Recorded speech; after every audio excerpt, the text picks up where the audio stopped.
I decided to make my video about the Chinese Belt and Road Initiative and a series about the media's war on China and the West's modern Operation Mockingbird.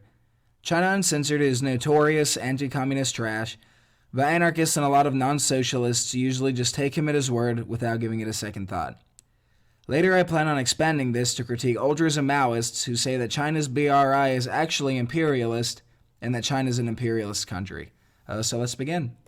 On this episode of China Uncensored, it's a trap! He actually kind of looks like that guy, right? From the decade-old Star Wars meme. Hi, welcome to China Uncensored. I'm your host, Chris Chappell. If you've noticed that China seems to be coming up a lot more often in the news lately, well, you would be right. Chinese officials are eager to make China a superpower, and they're doing it with the help of an ancient Chinese Communist Party secret. Oh, just a heads up on that. He says communist at least like 6 or 7 times in this video, yeah. Lots and lots of money.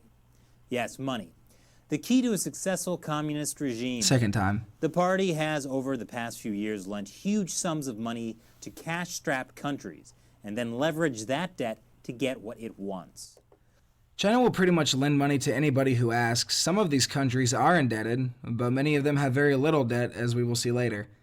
According to researchers from Johns Hopkins University, which I got most of the information from for this video, only 3 countries in all of Africa have half or more of its total debt owed to China, but there's little evidence to say that China is even benefiting from most of these loans, let alone using them as an advantage to manipulate foreign countries to do their bidding.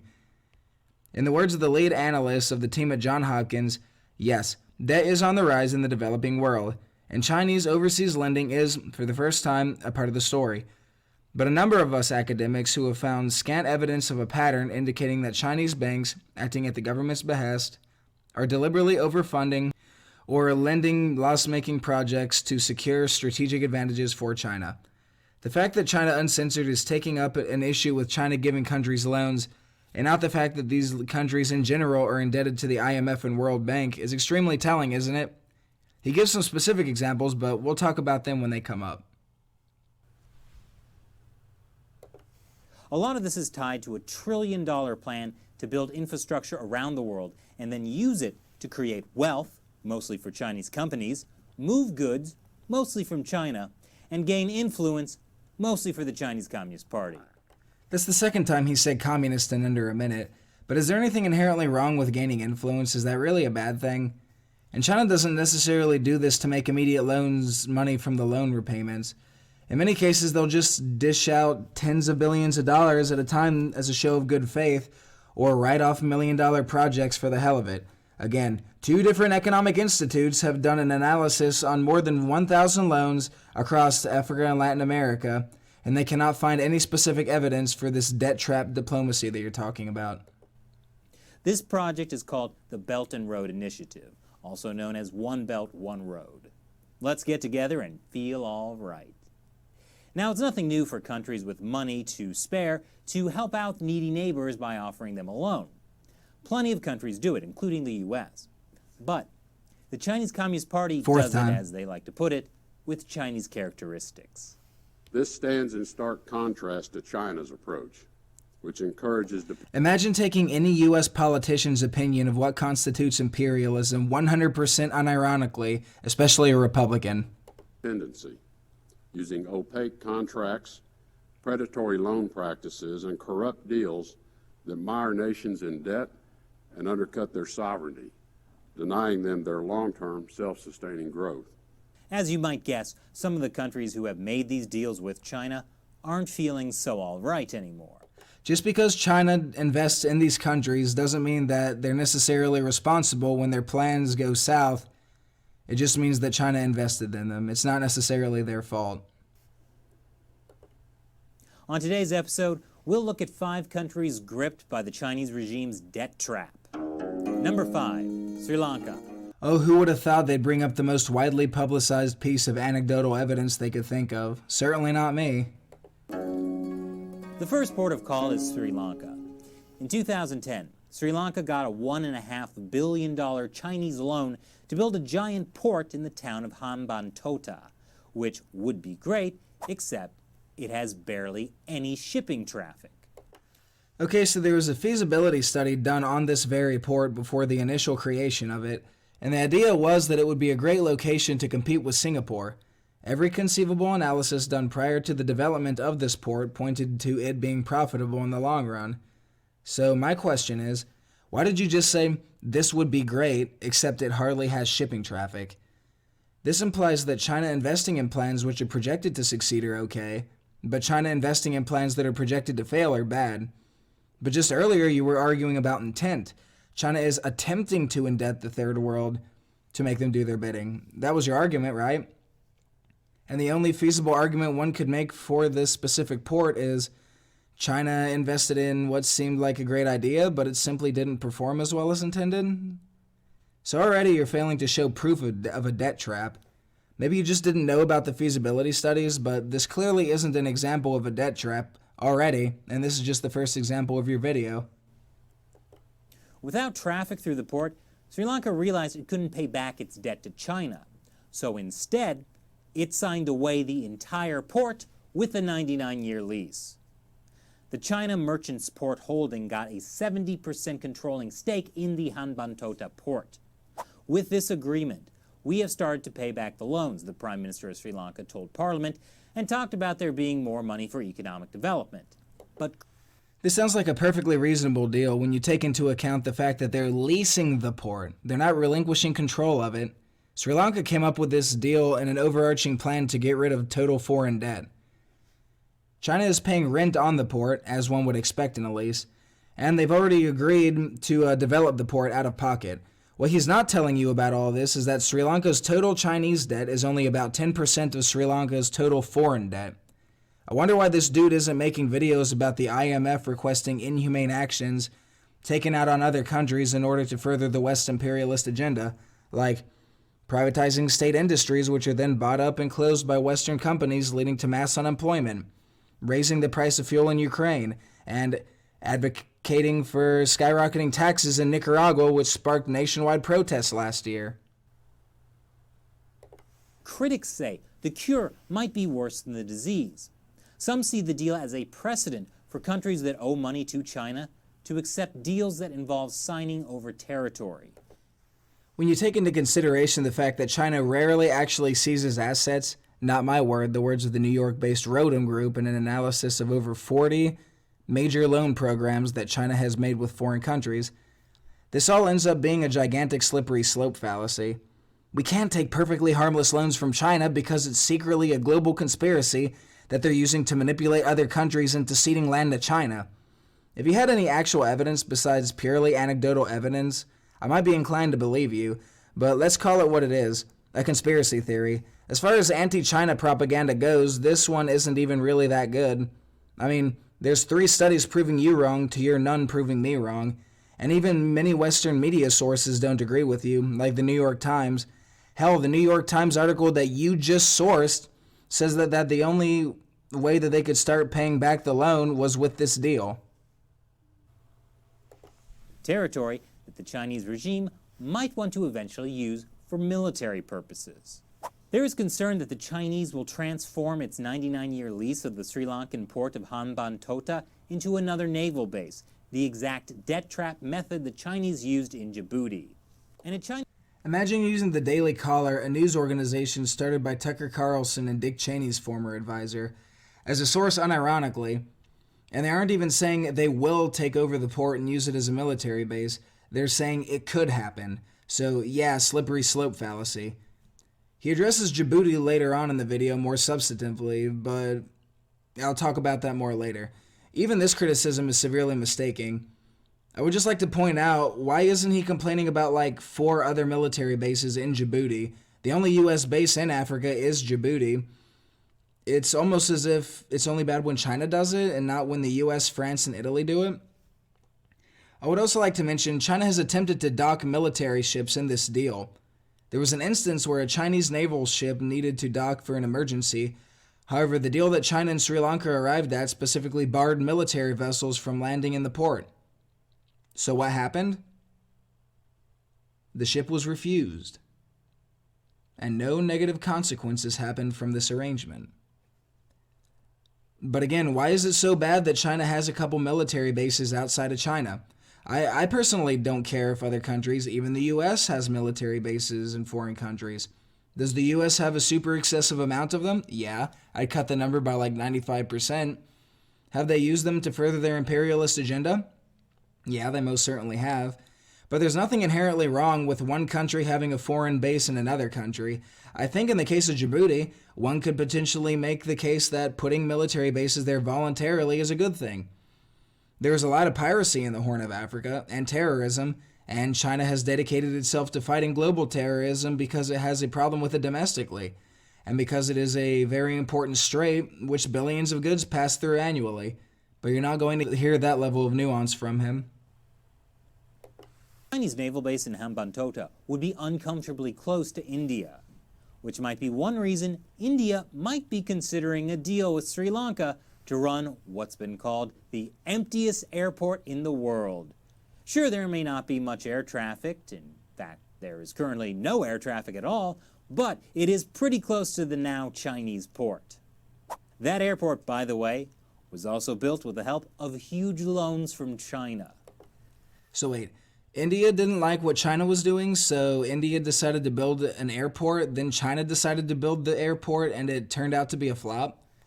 That sounds a lot more like just random infrastructure loans than a strategically planned out conspiracy to take over the world. I mean, I don't know why India would retaliate by building an airport right offhand, but it kind of sounds like you're poking holes in your own theory when you say that China is trying to both push their own interests and funding the interests of those who are trying to compete against China. Of course, this just supports my theory, and China is trying to build mutually beneficial investment programs to strengthen global trade.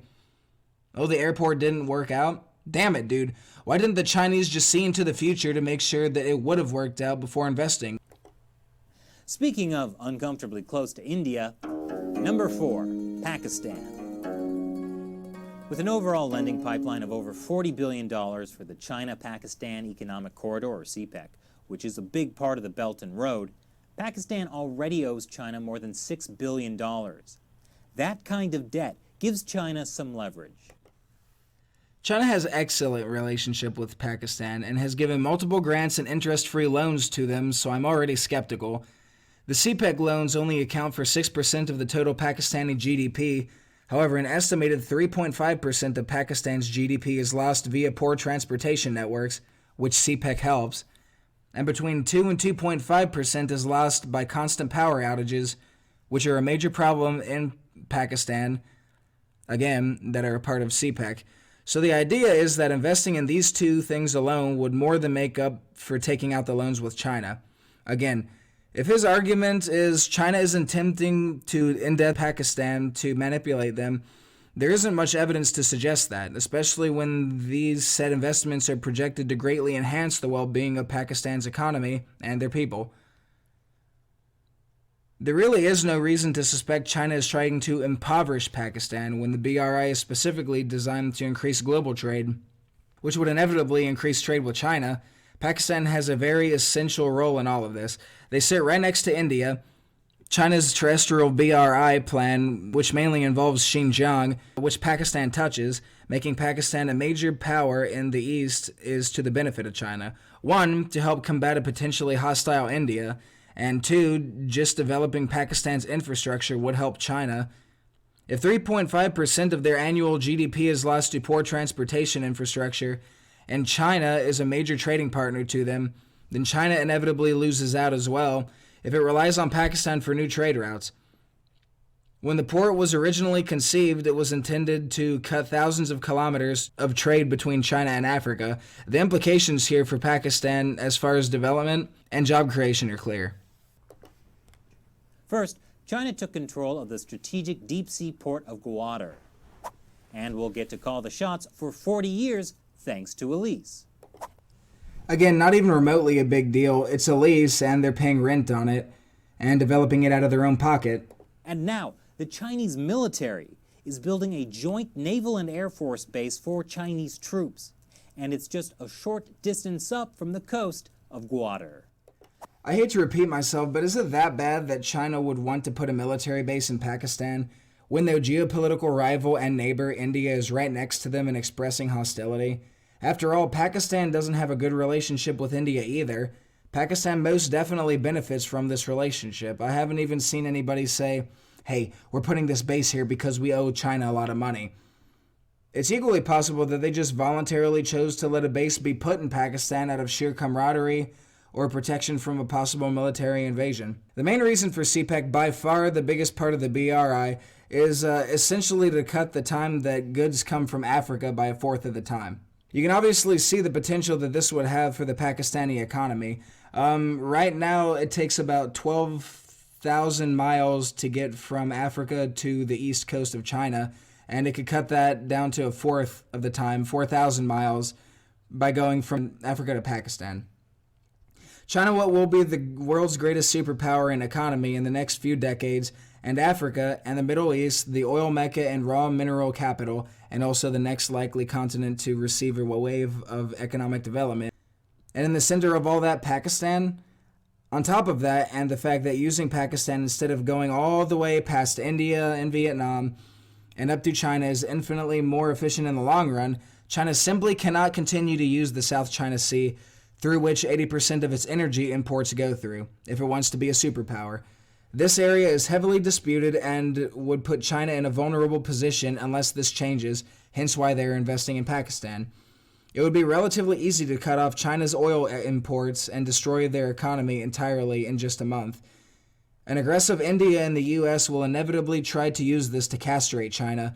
Putting a military base in Pakistan would help counter this. What is China supposed to do? Just bow to U.S. imperialism? And on top of that is the fact that China and Pakistan are both partners which fight terrorist efforts in Central and Southeast Asia. I'll make a video of this one day as well, but basically now that ISIS is losing ground in Syria and Iraq, the former jihadists who traveled there to fight are returning home to raise hell, many of them from Asia. The ISK is seeing growing membership and terrorist attacks are becoming much more frequent. Along with ISK, the Pakistani Taliban, and the Baloch military separatists, it's infinitely more possible that this military base, which is literally right by Gwadar, is there to protect China and Pakistan's joint investment, and not for some disastrous ulterior motive. Why do I think this? Well, because the base in Djibouti that he mentioned earlier mainly serves as a base to combat terrorism. The diplomat reads, China's military involvement in the Horn of Africa primarily consists of anti-piracy missions began a decade ago. Today, in addition to anti-piracy operations, declassified analysis from CNA posits that China's naval facility in Djibouti will support 4 other key missions: intelligence collection, non-combat evacuation operations, peacekeeping operations support, and counterterrorism. I don't get it though. Why do you care if China puts a military base somewhere? In August 2018, you really couldn't have foreseen the giant trade war that would unfold months later, but it's fairly obvious to anyone who even remotely understands world history that the US would try to pick a fight with China as they refuse to liberalize their economy. A year and 3 months later, we have the fortunate ability of hindsight to say, well, fuck, China and the US are probably going to go to war pretty soon. Maybe not within a decade, but by 2030, we'll most likely be seeing a new Cold War. And that's what China is doing. Everything China is doing is for self-preservation. Their one big weakness is the fact that they need to transport most of their oil from Africa and the Middle East. That's also why they've been flexing in the South China Sea. It's no big coincidence that Pakistan happens to be the country which China is investing in the most.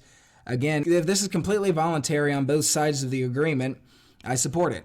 Bring evidence forward to say that China has an ulterior motive behind this. Don't just insinuate that putting a base there is bad because China is doing it, and if China is doing it, it's bad, but if the US does it, it's okay. Also, bonus points for unironically using the Washington Times as a valid source. The person who founded it literally founded it to oppose communism. That hardly sounds like unbiased reporting while talking about China. According to this report, Pakistan not only owes a ton of money to China, but it's paying high interest rates on those loans as well, with some loans as high as 5%. The Chinese government loans $775 million, 12.61% of the $6 billion in loans, with absolutely zero interest. They also granted $230 million airport to Pakistan. In fact, the IMF says that the loans were completely manageable. The IMF was clued in on every single transaction between Pakistan and China, and the deals with China were completely and totally sustainable. So I question the authenticity of this study you're bringing up. Chinese debt only accounts for a fifth of their total foreign debt. So for the second time now, I wonder why you decide to make a video pointing out China lending pretty substantial deals to other countries, but not the West, who loans out significantly more in each of the countries that you mentioned in this video, except for Djibouti. In Sri Lanka, when the port was leased over, Chinese debt only accounted for 10% of their total foreign debt. Why aren't you mentioning this? It's almost as if you're a hack and your entire channel is based on just dogging on China and not actually based on facts. In other cases, Chinese investors were promised crazy high returns on these infrastructure projects, like 34% each year guaranteed by Pakistan's government for 30 years. But there Yeah, that sounds like complete bullshit. He's completely misrepresenting the article. First of all, he's cutting the quote off. The first part of it says, documents reviewed by the journal show that blah, blah, blah. Again, the same documents that the IMF reviewed and said they were perfectly reasonable. Who am I willing to believe? The Western media or economic professionals at the IMF? It doesn't even go into any more detail than that. Not even a link to the primary source. It literally just says that and doesn't go on at all. And if you actually read the article, there are multiple things that Pakistan blames for this problem. Even the Wall Street Journal says that CPEC in part played a role. Not that CPEC is responsible for the problem. The Pakistani government, according to the article, blames the fact that people have problems paying their electric bills and an inflated rupee. It's fairly obvious that this was not China's fault. There are signs that Pakistan isn't all that comfortable being so heavily indebted to China. Back in November, Pakistan announced it would not seek Chinese funding for a new large-scale development. They said China's conditions for financing the long-delayed $14 billion Daimir Basha Dam on the Indus River were not doable and against our interest. Well, there you are, dude. That sounds like one hell of a trap. A perfectly voluntary agreement that one can back away from at any time without receiving any repercussions or retaliation from the other party. Pakistan is also heading toward a debt crisis. That means they might have to get bailed out by the International Monetary Fund, which would not only be embarrassing for Pakistan and China, but also would probably limit future Chinese investment. Yeah, remember, 1/5 of the debt that Pakistan has is Chinese, the rest is non-Chinese, but all you hear about is their debt to China. Why is that? Plus, after a recent election, it's not clear how the new prime minister is going to treat these ongoing deals with China. Don't worry, the new prime minister of Pakistan has already voiced support for the Chinese global infrastructure projects. Pakistan learned its lesson after being forced to let China open a military base on its soil? Who knows? But certainly, it's not enough of a lesson to stop. Number 3, Montenegro. What's Montenegro? It's one of those Eastern European countries that's approximately the size of Yankee Stadium and is located here. No, wait, it's here. Pretty big Yankee Stadium. It's also the only country in Europe without a highway. That's not a joke. But then, the Chinese Communist Party offered to help Montenegro build one. The Montenegro government calls it the construction of the century and a pathway to the modern world. It would be a 100-mile highway with massive bridges that cut through difficult mountains and valleys. But Montenegro only has 630,000 people, which is fewer people than my small neighborhood in Queens. So, you might wonder why it has spent $950 million on a highway, especially since no one even knows where Montenegro is, so are they really trying to get there on a highway? I don't even know where to start with this one. I guess pointing out the fact that just because you, an ignorant American, doesn't know where Montenegro is, doesn't mean that other people don't. One group of people that probably know where Montenegro is are Serbians. You know, people who live in Serbia. You know, the country that Montenegro belonged to before 2002 when they declared independence. You can actually see it from the map you literally just showed. With the independence of Montenegro, Serbia lost its sea access. It was officially a landlocked country. So the shortest route to the sea is through Montenegro. Clearly, landlocked countries have a disadvantage with trade compared to other countries. but Montenegro actually lets Serbia use theirs. Oh wow, how nice of them. He's making it sound like a random commercial highway that the government is just blowing for nothing. Of course, it won't be just used by Montenegrins. It's going to be used for international trade. There were 2 feasibility studies done in 2006 and 2012.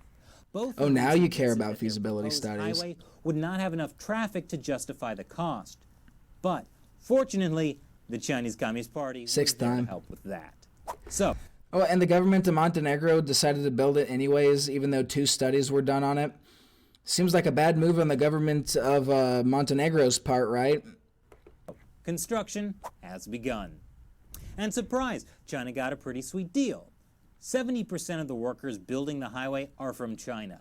And in case of I simply do not agree with this criticism of the BRI. This is something a lot of people levy against the BRI, and ultras even go so far as to say that China is actually imperialist because they're using Chinese construction companies overwhelmingly, forgetting the fact that they're mostly state-owned companies. In many of these countries, they simply do not have the amount of construction workers, electrical engineers, architects, etc., as more developed countries. Even the article that I sourced from Johns Hopkins criticizes China for this. In this specific instance, I highly doubt that Montenegro, an underdeveloped country, would have enough qualified personnel to handle a multi-million-dollar 100-mile highway with just 600,000 people, less people than my Tri-County area in rural Ohio. So, yeah, I simply do not think it's much of a problem. any legal dispute, an arbitration court in China has jurisdiction. And we all know the Chinese justice system is a model of fairness and rule of law, right? I mean, you'd probably defend the U.S. judicial system, even though statistically speaking, China has like 1.5 million people in jail to the U.S.'s 2.3 million, even though China's population is like 5 times that of the U.S., and the U.S. judicial system is a joke globally that overwhelmingly targets minorities, but okay. A European Union official who asked to remain anonymous is a little less enthusiastic. So essentially a nobody. I mean, anti-communists are known to stretch definitions to fit their truth and narrative. So if I don't hear who it is specifically, I wouldn't trust it. No, not at all. Saying that Montenegro has run out of money. They have strangled themselves, and for the time being, this is a highway to nowhere, the official says. It's extremely difficult to run out of money. You can't run out of money. You might be in debt, but you can't run out of money. As a sovereign nation that makes its their own money, they're not even part of the EU. And he's exaggerating. This will become more apparent in time. Highway to the nowhere zone doesn't sound as cool, does it? What's worse, the road is only partly done. They need another $1.2 billion to finish it, which the International Monetary Fund says Montenegro can't afford to borrow. Wait, some unexpected construction costs popped up? This literally happens with just about any construction project. This doesn't surprise literally anyone who works in construction or has ever hired a contractor. These anti-communists are hilarious. They don't think central planning can work, but they think that a multi-billion-dollar international project crossing difficult terrain can be planned out to the last cent, and if they don't, well, giant Chinese communist conspiracy to take over the world, right? With a debt-to-GDP ratio expected to soon hit 80%, Montenegro's government... I'm pretty sure that it actually surpassed 80%. It's like 86 or something at the time of writing this. But either way, he's leaving out the context. 86% debt-to-GDP ratio is quite manageable. The global average is like 111 debt-to-GDP. Fucking Japan has over 200% right now. The U.S. is well past 111%. Debt to GDP isn't necessarily that bad. A lot of economists, especially those who follow MMT, believe it's essentially irrelevant. Hell, look at the U.S. It isn't like there's a line where, say, if you have a 75% debt to GDP ratio, your economy starts to fail, or 80% or 40% or whatever. It would obviously depend on a variety of factors.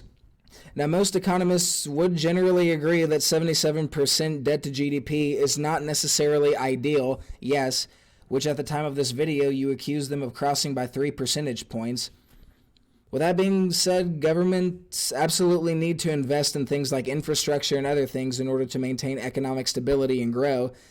It's not like every country should strive to have zero debt. That would equally be bad. Sounds a lot less scary when you add some context, huh? Government has already had to raise taxes, freeze public sector wages, and cut social spending. Pretty typical government activities.